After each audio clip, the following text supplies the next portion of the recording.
ఇవాళ మనం చందమామ కథల నుండి మరొక అట్టమీది బొమ్మ గురించి తెలుసుకుందాం.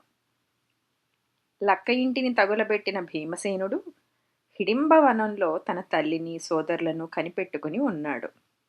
అక్కడ హిడింబాసురుడనే రాక్షసుడు తన చెల్లెలని పిలిచి, ఈ చుట్టుపక్కల ఏదో నరవాసన కొడుతున్నది, మనకు మంచి విందు దొరికేటట్టున్నది, పోయి చూచి వస్తానంటూ లేచాడు.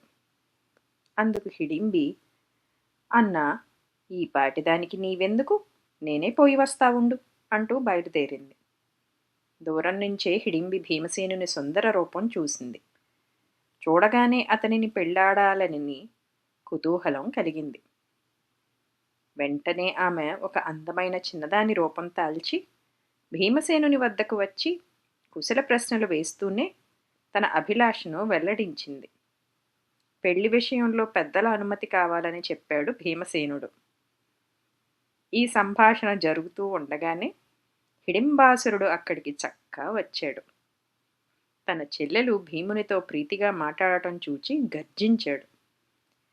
అప్పుడు భీమసేనుడు వానితో మల్లయుద్ధం చేసి హిడింబుణ్ణి సంహరించాడు. ఈ అలికిడికి పాండవ సోదరులు కుంతీదేవి నిద్ర నుంచి లేచారు.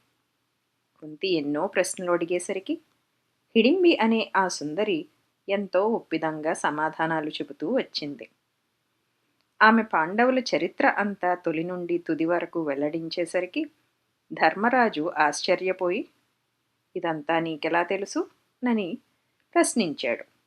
వ్యాస భగవానుని అనుగ్రహం వల్ల నాకు భూత భవిష్యత్తులు తెలుసునన్నది ఆమె. హిడింబి ఇలా అంటూ భీమసేనునికి తను భార్యగా ఉండేటట్టు అనుమతించవలసినదని ప్రాధేయపడింది. ఆ సమయాన వ్యాస భగవానుడు ప్రత్యక్షమై, ఈ హిడింబి రాక్షస వనిత కదా అని సంశయించపనిలేదు. పుట్టుక చేత రాక్షసే అయినప్పటికీ దైవాంశలు గల సుగుణఖని, మన భీమసేనుని సతి కావటానికి అన్ని విధాలా తగినది అంటూ హిడింబి గుణగణాలు వర్ణించి చెప్పి అప్పుడే భీమసేనునికి హిడింబికి వ్యాస భగవానుడు స్వయంగా పెళ్లి చేయించాడు. ఇదండి వాళ్ళు మన కథ. మళ్ళీ ఇంకొక కొత్త కథతో మీ ముందుంటాం. అంతవరకు సెలవు మరి.